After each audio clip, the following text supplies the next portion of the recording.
स्वागत है आप लोग का यूपीपीएससी मेंटर ग्रुप पे।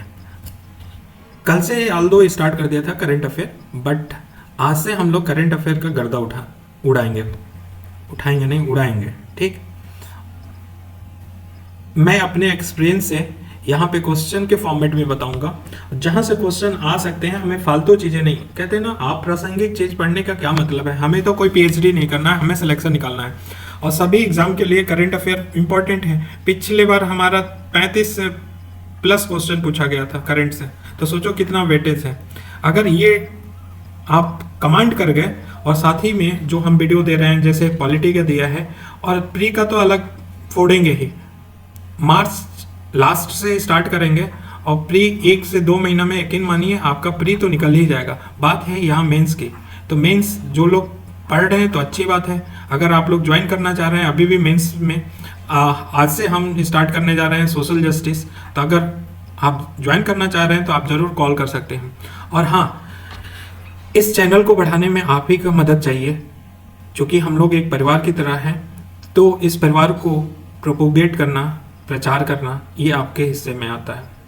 अगर आपको पसंद आता है तो लाइक, कमेंट, और हाँ साथ में सजेशन जरूर दीजिए। अगर क्या कुछ चाहते हैं तो सजेशन जरूर देना है, ठीक है ना। और बस यही कहना था मुझे। बेसिकली हम कहना नहीं चाहते हैं, लेकिन जब तक आपको याद नहीं दिलाएंगे तब तक आप लाइक, कमेंट या शेयर नहीं करेंगे, ठीक है। तो इससे अच्छा है कि कह देते हैं। अब आते हैं अपने मूल टॉपिक की तरफ। मूल टॉपिक हमारा क्या है कि भारत में 75 रामसर स्थल हो गए हैं। 75, ठीक। अभी क्या मतलब 13 अगस्त को 11 और जोड़े गए। तो मेरा मेन फोकस है कि रामसर स्थल से क्या क्या क्वेश्चन बन सकते हैं उसको फाइंड आउट करना और इजी रूप से समझ लेना। तो पहला क्वेश्चन ये उठता है, साहब ये रामसर कौन से बला है। तो रामसर स्थल कौन से बला पे, ये कहीं अयोध्या के पास तो नहीं है। नहीं सर, रामसर स्थल किस लिए नाम पड़ा कि ईरान में एक शहर है जिसका नाम है रामसर। वहां पे अभिसमय हुआ था। अभिसमय मतलब कन्वेंशन हुआ था, और 1971 में कन्वेंशन होके वहीं रामसर में, ईरान के शहर रामसर में कन्वेंशन हुआ था 1971 में, और वहां पे हस्ताक्षर किया गया। तभी से ये रामसर स्थल घोषित किया गया। तो रामसर स्थल किसके लिए है, तो ये आर्द्र भूमि जो होते हैं, आर्द्र भूमि समझ रहे हो कि जिसको हम दलदल की तरह कह दें, एक तरह से कॉमन वेज। वेटलैंड इंग्लिश में बोला जाता है। अब वेटलैंड मतलब क्या, पानी से भीगा हुआ जमीन। तो 1971 में हस्ताक्षर हुआ था रामसर, ठीक, ईरान में। दूसरा क्वेश्चन आता है कि साहब ये हस्ताक्षर तो आपने बता दिया 1971 में हुआ था, तो ये कब से प्रभावी हुआ था ये भी तो बताइए। तो 1975 से ये रामसर अभिसमय प्रभावित हुआ था। वेरी इंपॉर्टेंट क्वेश्चन, 1975 में, ठीक। तो ये हम रामसर स्थल के बारे में कुछ जाने। फिर क्वेश्चन आता है कि साहब कितने देश हैं, रामसर अभिसमय को साइन करने वाले कितने देश हैं। तो याद रखिएगा 172 देश हैं जिन्होंने हस्ताक्षर किया है रामसर अभिसमय पे। कितने, 172 देश। और जैसा कि मैंने बताया कि 75वां वर्षगांठ मना रहा था, और उसी में रामसर स्थल की कुल संख्या कितनी हो गई, 75 हो गई। 75 हो गई, अर्थात 11 और जुड़ गए। 11 और जुड़ गए। तो 11 में तमिलनाडु राज्य का देखें तो 4 जुड़ा। तमिलनाडु के कितने, 4। उड़ीसा के कितने, 3 जुड़े। जम्मू कश्मीर के कितने जुड़े, 2। और मध्य प्रदेश, महाराष्ट्र के 1-1 स्थल जुड़े। तो 4, 3, 7, 2, 9 और 1-1 इन लोगों का 11। तो तमिलनाडु में 4, उड़ीसा में 3 और जम्मू कश्मीर में 2, मध्य प्रदेश और महाराष्ट्र में 1-1 रामसर स्थल जुड़ा। नेक्स्ट क्वेश्चन वेरी इंपॉर्टेंट आ रहा है कि रामसर स्थलों की संख्या में अगर देखा जाए तो सबसे ज्यादा कहाँ पे, कौन से राज्य में रामसर स्थलों की संख्या है। तो याद रखिएगा वेरी इंपॉर्टेंट, तमिलनाडु में है। तो साहब कितने हैं, 14 हैं। तो यूपी में कितने हैं, तो सर यूपी में 10 रामसर स्थल हैं। और 10 हमने पहले एक यूपी में अगर जाएंगे, प्रीवियस वो अप्रैल वगैरह का होगा, वहां पे देखेंगे 10 को हमने मैप के माध्यम से बता रखा है सर के। तो वो देख सकते हैं, वो 5 से 6 मिनट का वीडियो है, ठीक। तो वो देख लीजिएगा। तो आइए सर देखते हैं कि तमिलनाडु में 4 कौन कौन बने?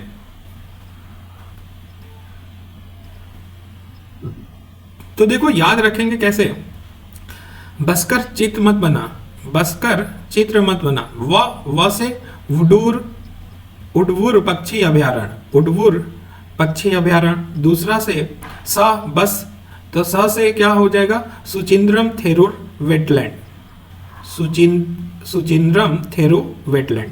दूसरा चित्र न बना मतलब चित्र, चित्रागुंडी पक्षी अभयारण्य और कांजीरकुलम पंछी अभयारण्य। तो कांजीकुरम कुलम पंछी अभयारण्य ये भी तमिलनाडु में है। तो बस कर चित्र मत बना, तो बस कर मतलब कांजीपुरम। तो हम लोग इजी ट्रिक में देखेंगे। ट्रिक में हमने कहा बस कर चित्र ना बना, ठीक है, चित्र ना बना। तो हमने व से लेके उडुवुर पंछी अभयारण्य, दूसरा स से लेंगे सुचिंद्रम थेरूर वेटलैंड कॉम्प्लेक्स, चित्र से लेंगे चित्रांगुंडी और कर से लेंगे कांजीरकुलम, तो कांजीरकुलम, ठीक है, और कांजीकुरम क्या है, पंछी अभयारण्य। तो ये 4 हम लोग देख लिए। नेक्स्ट है सर, हम लोग मध्य प्रदेश में एक बात किए थे, तो मध्य प्रदेश में एक कौन है, वो मध्य प्रदेश में एक है यशवंत सागर, ठीक सर। उड़ीसा में कितनी बात की है, 3 बात की है, 3 बात की है। तो तंपारा झील, अंसुपा झील और एक है हीराकुंड जलाशय। तो हीराकुंड तो जानते ही हैं, महानदी पे बना है, ठीक। तो हीराकुंड जलाशय, तंपारा झील और अंसुपा झील, तो बड़ी अच्छा नाम लगता है, तंपारा, अंसुपा, हीराकुंड तो जानते ही हैं, ठीक। जम्मू कश्मीर में 2 बात बताया कि 2 बने हैं, तो कौन है, हाइगम आर्द्रभूमि संरक्षण रिजर्व। कौन सा, हाइगम। भाई हाई जाना होगा ना जम्मू कश्मीर पे, जब भी जाओगे तो पहाड़ पे जाओगे कि नहीं, तो हाइगम, ठीक है, आर्द्रभूमि संरक्षण। और दूसरा है सालबुग आर्द्रभूमि संरक्षण रिजर्व, कौन, सालबुग। तो हाइगम और सालबुग कहाँ, जम्मू कश्मीर में।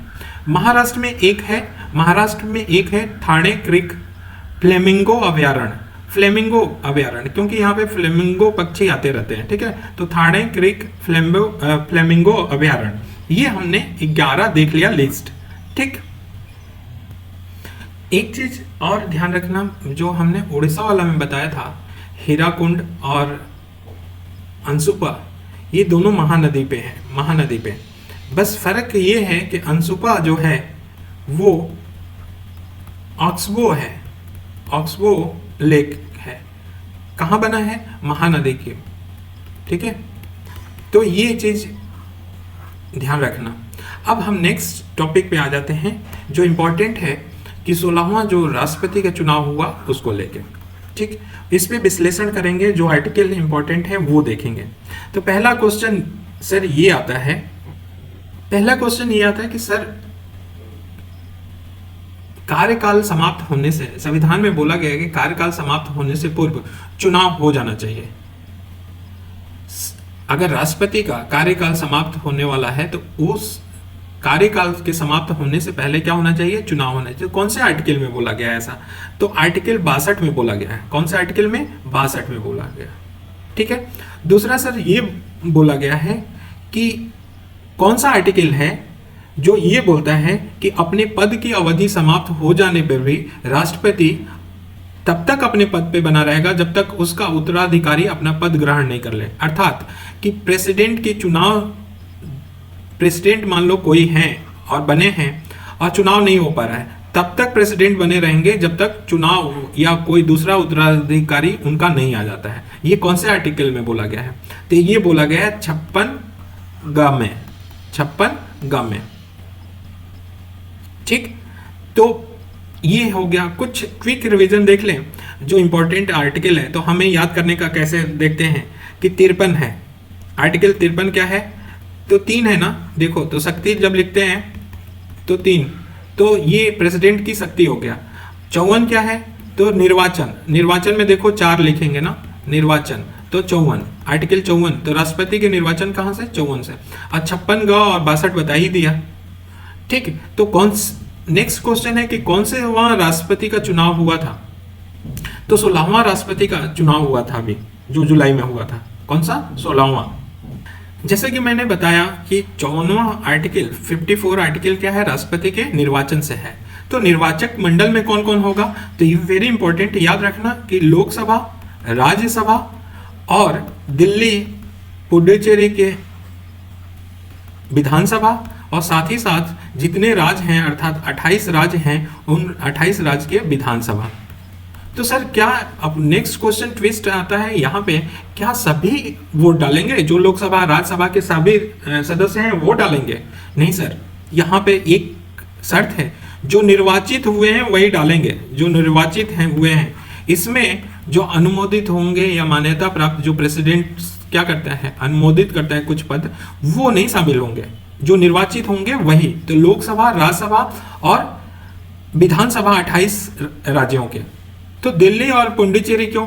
तो यहाँ भी विधानसभा बन गया है, इसलिए इनको शामिल कर दिया गया। लेकिन अब क्वेश्चन इंटरेस्टिंग उठता है कि ये दिल्ली और पुडुचेरी कब शामिल हुआ और कौन से संविधान संशोधन के तहत दिल्ली और पुडुचेरी को शामिल किया गया? तो याद रखना कि 17वें संविधान संशोधन में कब 1992 में हुआ था, और इसमें दिल्ली और पुडुचेरी को निर्वाचक मंडल का सदस्य बनाया गया था। दिल्ली और पुडुचेरी कौन से संविधान संशोधन? 17वें, वेरी इंपॉर्टेंट। और लागू कब से हुआ था? ये 1995 से, अर्थात 1995 से दिल्ली और पुडुचेरी भी वोट कर रहे हैं या निर्वाचित कर रहे हैं प्रेसिडेंट को। ठीक, इतना समझ में आया। नेक्स्ट सर क्वेश्चन ये उठता है कि हम लोग जानते हैं प्रेसिडेंट को, अगर नहीं जानते तो जान लीजिए, प्रेसिडेंट का निर्वाचन कैसा होता है? तो अनुपातिक प्रतिनिधित्व पद्धति के अनुसार एकल संक्रमणीय मत के द्वारा होता है। कैसा? अनुपातिक प्रतिनिधित्व पद्धति के अनुसार एकल संक्रमणीय मत के द्वारा होता है। और ये इसको समझना हो तो हमने वीडियो डाल रखा है, उसमें देख लीजिएगा मेंस में। नेक्स्ट ये है कि निर्वाचन में कैसा मतदान होता है? तो ध्यान रखना कि गुप्त मतदान होता है इनका, ओपन मतदान नहीं होता है, गुप्त होता है, वेरी इंपॉर्टेंट।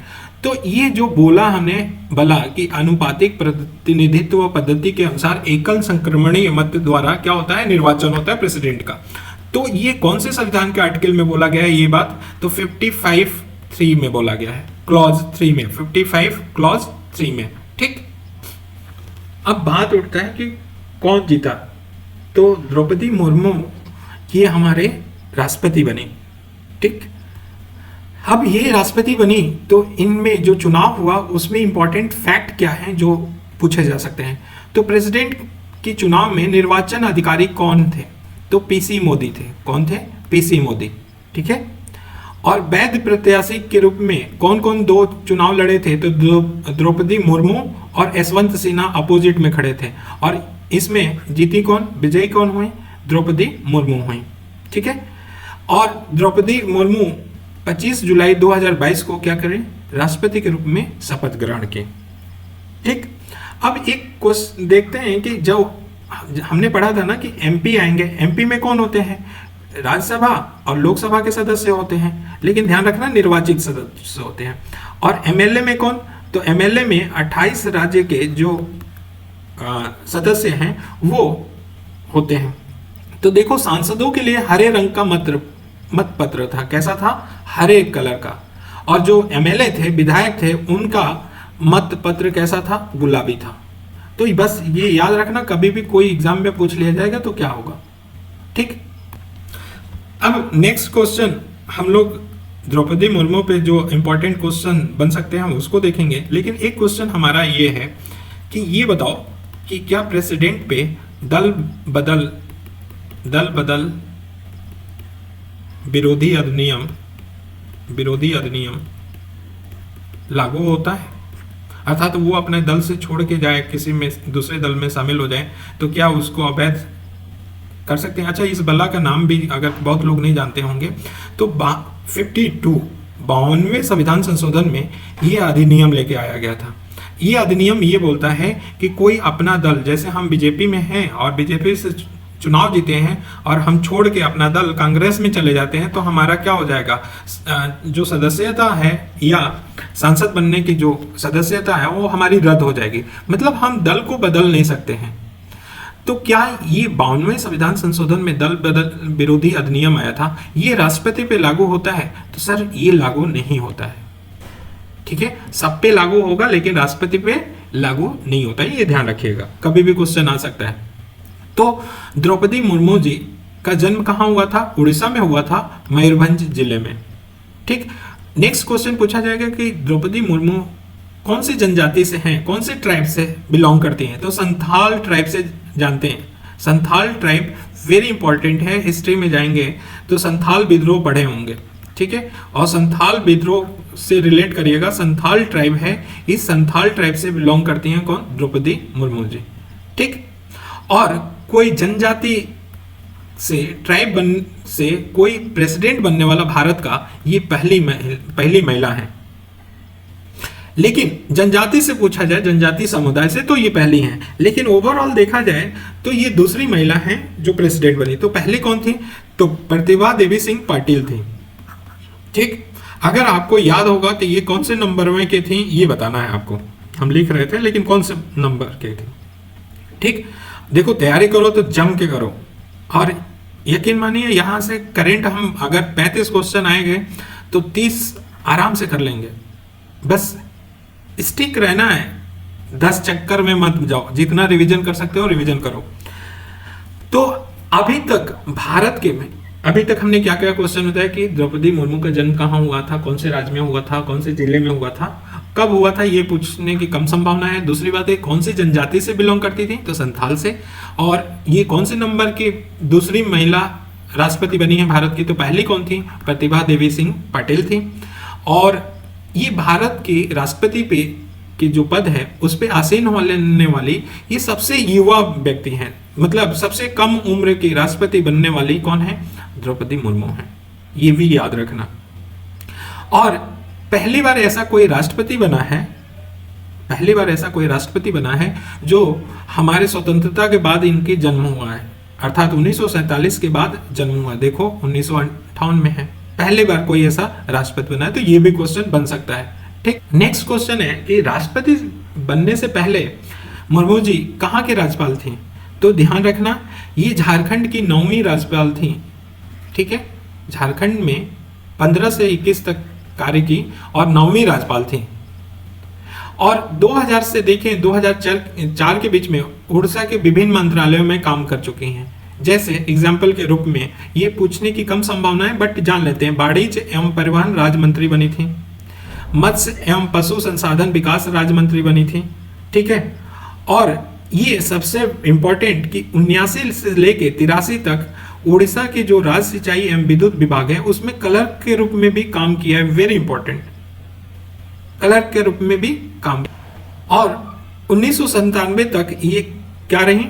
ये रायरंगपुर है, मयूरभंज में जिला है, मयूरभंज जिला में रायरंगपुर, वहां पे एक शिक्षक भी रहे, तो शिक्षक भी रहे, क्लर्क के रूप में भी काम किया, मंत्री के रूप में भी काम किया, राज्यपाल के रूप में भी काम किया, और आज प्रेसिडेंट के रूप में।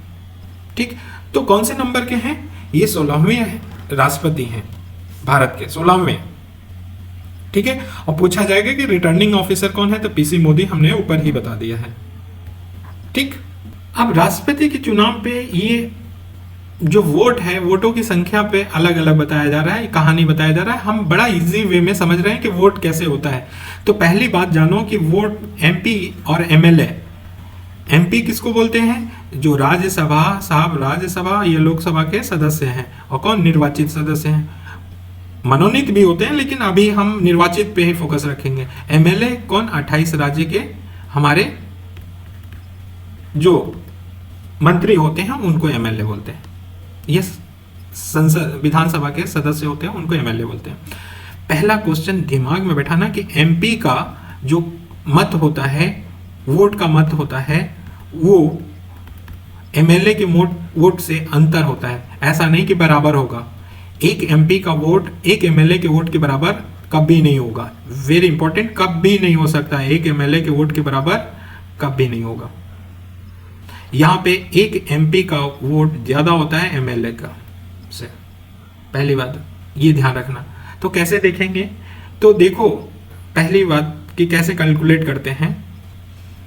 एमपी का निकालना हो तो हम क्या करेंगे, जितने एमएलए हैं कुल एमएलए के जो वोट मिला है वो एमएलए की वोट की संख्या ले लेंगे और कुल निर्वाचित सदस्य जो सांसद होंगे एमपी वाले उनसे भाग दे देंगे, वो एक एमपी का मिल जाएगा। और यहाँ पे कुल एमएलए का कैसे निकालेंगे, तो एमएलए का निकालना हो तो ये ध्यान रखना कि ये निकालते हैं कैसे, कि जहां पे जिस राज्य का है या कुल जनसंख्या इंटू 1000 अपन जो वहां पे निर्वाचित सदस्य हैं वहां से, ठीक है। ये हमारा एमएलए का एक वोट निकल जाएगा। और इन वोटों को क्या, जब वोट देंगे तो वोट का आधार वोट काउंटिंग किया जाएगा और वोट जब 50% +1 आ जाएगा कि आधे से ज्यादा वोट किसी एक को मिल जाएगा, उससे ज्यादा मिल जाएगा, तो वो प्रेसिडेंट क्या हो जाएगा, चुना जाएगा। एकल हस्तांतरण को हम अलग से मेंस में वाले में बता रखे हैं, वहां पे वीडियो प्लेलिस्ट पॉलिटी वाले में जाएंगे देख लेंगे, वहां पे चुनाव का बताएं। बस यहाँ पे फोकस ये रखना है साहब कि एमपी का वोट एमएलए की वोट के बराबर नहीं होता है, ये ध्यान रखना बस, और कुछ नहीं। अच्छा, हम पीडीएफ प्रोवाइड कर देंगे, आप लोग को पीडीएफ दे देंगे। इस पीडीएफ को जरूर देख लेना क्योंकि इसमें लिस्ट दिया गया है और लिस्ट में हमें जो बताया ना कि एक वीवी गिरी कार्यवाहक के रूप में कार्य किए थे और वरागिरी वेंकटगिरी फिर से प्रेसिडेंट भी बने थे, तो कार्यवाहक भी थे और प्रेसिडेंट भी बने थे। दूसरी बात है, ये कार्यवाहक वाले बड़े अच्छे से देख लेना, और एक ही सुप्रीम कोर्ट के सीजीआई हैं जो आज तक कार्यवाहक प्रेसिडेंट के रूप में बने हैं, ये क्वेश्चन पूछा जाता है, या ये इन पे बीबी गिरी के रूप में पूछा जाता है। नेक्स्ट क्या है, नीलम संजीव रेड्डी के बारे में पूछा जाता है। ये पहले एक ऐसे प्रेसिडेंट हैं जो निर्विरोध रूप से क्या किए गए थे, निर्वाचित किए गए थे, ठीक है, निर्विरोध रूप से। अब जैसे क्रम के बारे में अब व्यक्तिगत अनुसार में पूछ लिया जाए, ये लिस्ट हमेशा देखना, इसमें क्वेश्चन पूछे जाते हैं। तो जैसे राजेंद्र प्रसाद की बात देखें तो राजेंद्र प्रसाद 1 से 3 क्रम तक बने थे, 1 से लेकर तीसरे राष्ट्रपति तक क्रम में थे, ठीक है। चौथे नंबर पे हमारे क्रम में क्या थे, सर्वपल्ली राधाकृष्णन थे, लेकिन व्यक्तिगत रूप से देखा जाए तो दूसरे थे। तो वैसे ही अगर हम देखें अगर आपको, तो द्रौपदी मुर्मू ये 17वें नंबर क्रम से हैं। क्रम से कितने हैं, 17वें नंबर पे हैं, ठीक है, ध्यान रखना 17वें नंबर पे क्रम से हैं। 15वें ये राष्ट्रपति बने हैं। व्यक्तिगत रूप से कौन से, व्यक्तिगत रूप से 15वें हैं, ध्यान रखना इस चीज को। और एक हमारा लास्ट आज है वाइस प्रेसिडेंट का। तो 3 टॉपिक आज कवर कर रहे हैं। एक रामसर स्थल हमने बता दिया अच्छे से, दूसरा प्रेसिडेंट पे जितने क्वेश्चन बन सकते थे करंट से रिलेटेड वो बताया। अब आएंगे हम लोग राष्ट्रपति पे, लेकिन ये जरूर देख लेना लिस्ट, ठीक। और किस तरह देखना है ये ध्यान बताया ना कि कार्यवाहक देखने हैं, और एकमात्र राष्ट्रपति हैं नीलम संजीव रेड्डी जो जिनके विपक्ष में कोई खड़ा नहीं हुआ था, ठीक। तो कार्यवाहक देखना है और एक सीक्वेंस याद रखना, क्योंकि यूपीपीसीएस इस पे आप ज्यादा फोकस कर रहे हैं कि यहाँ पे मालूम है कि नहीं है, तो इसे जरूर देख लेना। हम पीडीएफ शेयर कर देंगे टेलीग्राम ग्रुप पे, यूपीपीएससी मेंटर ग्रुप है, वो ज्वाइन चाहे सर्च कर लीजिएगा, चाहे हम लिस्ट नीचे दिए हैं, लिंक दिए हैं, उससे आप ज्वाइन कर लीजिएगा। तो आते हैं हम लोग वाइस प्रेसिडेंट पे। तो जगदीप धनखड़ हमारे वाइस प्रेसिडेंट बने। कौन, जगदीप धनखड़, ये वाइस प्रेसिडेंट बने। तो 16वें वाइस प्रेसिडेंट का ये चुनाव हुआ, लेकिन व्यक्तिगत रूप से देखें, व्यक्ति के रूप में कौन से हैं, 14वें नंबर के हैं, ठीक है। और रिटर्निंग ऑफिसर कौन था इसमें, तो लोकसभा महासचिव थे, वो हैं उत्पल कुमार। कौन, उत्पल कुमार, यहां पे उत्पल कुमार सिंह थे, ध्यान रखना। वाइस प्रेसिडेंट में रिटर्निंग ऑफिसर उत्पल कुमार थे और लोकसभा के थे, ध्यान रखना, लोकसभा के महासचिव, इंपॉर्टेंट भूलना नहीं, ठीक। और वाइस प्रेसिडेंट पे कौन, देख लो वाइस प्रेसिडेंट का 63 नंबर आर्टिकल है जिसमें पद का बताया गया है। और वाइस प्रेसिडेंट को भत्ता या वेतन उपराष्ट्रपति के रूप में रहने से मिलता है या सभापति? जानते हो कि वाइस प्रेसिडेंट राज्यसभा के क्या होता है? सभापति होता है। राज्यसभा का सभापति होता है, सभापति होता है। तो इसको जो वेतन मिलता है या जगदीप धनखड़ को जो वेतन मिलेगा वो कहां से मिलेगा? वाइस प्रेसिडेंट पे पद पे रहने के या सभापति पे, या दोनों का मिक्स करके मिलेगा? नहीं सर, ध्यान रखिएगा, यहाँ पे इनको सभापति होने का वेतन मिलता है, न कि वाइस प्रेसिडेंट बनने का। वेरी इंपॉर्टेंट, सभापति होने का। व्यक्तिगत रूप से कौन से हैं? 14वें हैं। नेक्स्ट एक और यहाँ पे जब पढ़ रहे हैं तो ये भी बता दें कि 76B में, 76 स्मॉल बी है, 76B आर्टिकल के द्वारा इनको हटाया जाता है। और जब हटाया जाता है तो ये कौन से बहुमत से हटाया जाता है?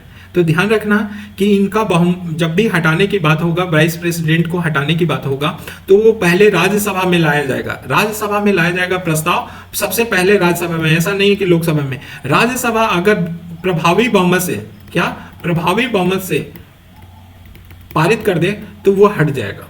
और प्रभावी बहुमत, साधारण बहुमत क्या होता है ये हमने पॉलिटी में बता रखा है। तो ध्यान रखना 76B के ये हटाने का प्रावधान है इसमें।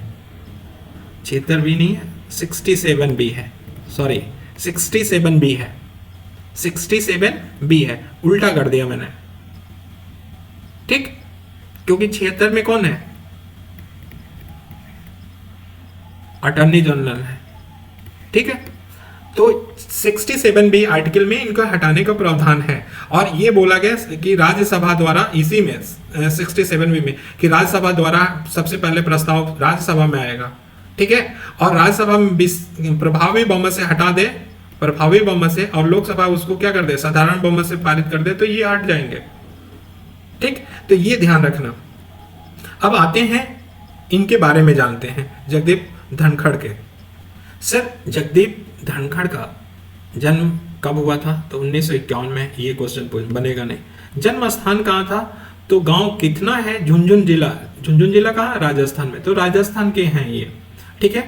और 1989 में, 89 में झुंझुनू लोकसभा सीट के 9वीं लोकसभा चुनाव जीता था, ठीक है। 9वीं लोकसभा में इन्होंने चुनाव जीता था, अर्थात ये MP रहे थे। दूसरी बात कि 1990 में केंद्रीय संसदीय कार्य राज्य मंत्री बने थे, अर्थात ये मंत्री भी बने हुए थे। और 1993 से 98 में किशनगढ़ विधानसभा सीट जो अजमेर है वहां के विधानसभा चुनाव जीते थे, 1993 से 98 के बीच। और 2022 में उपराष्ट्रपति चुनाव के पूर्व ये पश्चिम बंगाल के क्या थे? राज्यपाल थे। जबकि मुर्मू जी कहाँ के राज्यपाल थे? झारखंड के थे। और ये कहाँ के? वेस्ट बंगाल के, ठीक। और ये लॉयर हैं, विख्यात अधिवक्ता रह चुके हैं, ठीक। और इसके अतिरिक्त राजस्थान ओलंपिक एसोसिएशन तथा राजस्थान टेनिस एसोसिएशन के अध्यक्ष भी रह चुके हैं। तो देखो इनमें पूछे जाने वाले क्वेश्चन क्या हैं, एक बार समझ करते हैं। कि राजस्थान के ओलंपिक एसोसिएशन रहे हैं जगदीप धनखड़ जी? हाँ रहे हैं। राजस्थान के टेनिस एसोसिएशन के अध्यक्ष रहे हैं? हाँ जी रहे हैं। क्या एक विख्यात लॉयर है? हाँ जी रहे हैं। राज्यपाल रहे नहीं हैं? राज्यपाल कहाँ के राज्यपाल? तो वेस्ट बंगाल के राज्यपाल रहे चुनाव से पहले तक। क्या ये सांसद की सीट रहे, सांसद बने हैं? तो हाँ 2 बार सांसद रहे, एक पहली बार 1989 में और दूसरी बार 93 से 98 तक। और 1990 में ये राज्य मंत्री के रूप में संसदीय कार्य राज्य मंत्री भी बने थे। तो ये हमने कुछ इनके बारे में जो क्वेश्चन बन सकते हैं डिटेल पे वो देख लिया, ठीक। तो आज हम लोग यहीं पे बाइंड अप करते हैं। आज हमने रामसर स्थल पढ़ा और देखो रामसर में हमने क्या बताया, अब याद आना चाहिए 1971, 1975, ठीक है, 11 जुड़े 75 हो गए। अब ये यहाँ पे दिमाग चलाना पड़ेगा ना, हम क्या बता रहे हैं कि 71, 75, और नहीं अगर समझ में आया तो पीछे जाके देखो। 11 जुड़े 75 हो गए। सबसे ज्यादा तमिलनाडु में 14, ठीक है, यूपी में 10, ठीक। ये रामसर स्थल पे बात हुआ। अब नेक्स्ट हम लोग वाइस प्रेसिडेंट पे आ गए, प्रेसिडेंट पे आ गए। प्रेसिडेंट पे बात किए मुर्मू जी, ठीक है। और ये व्यक्तिगत रूप से कौन से नंबर में? 15वें, ये बता रहे हैं हम, हमें नहीं बताना है। क्रम के रूप में 17वें बता दिए फिर से। आर्टिकल निर्वाचन 53, आर्टिकल देखो 53, 53, 54, 53 के बाद 54, ठीक है, 63 और एक 57 जरूर बताना। 57 किससे जुड़ा हुआ है, ये बार बार पूछा जाता है। 57 पुनर्निर्वाचन है राष्ट्रपति के, बाकी हमने ये बता रखा है। फिर जगदीप धनखड़ के बारे में आए, जगदीप धनखड़ के बारे में हमने बताया 63 एक आर्टिकल, और 67 बी बताया, ठीक, और वाइस प्रेसिडेंट की वेतन के बारे में बताया, और इनके बारे में कहानी हो जाने। तो ओवरऑल हम लोग जान लिए हैं, जो पढ़ना था पढ़ लिए, 3 टॉपिक हुआ। अब नेक्स्ट टॉपिक में कल मिलेंगे। Thank you so much. और हाँ, लाइक, कमेंट और शेयर करना ना भूलें, जरूर करें इसे।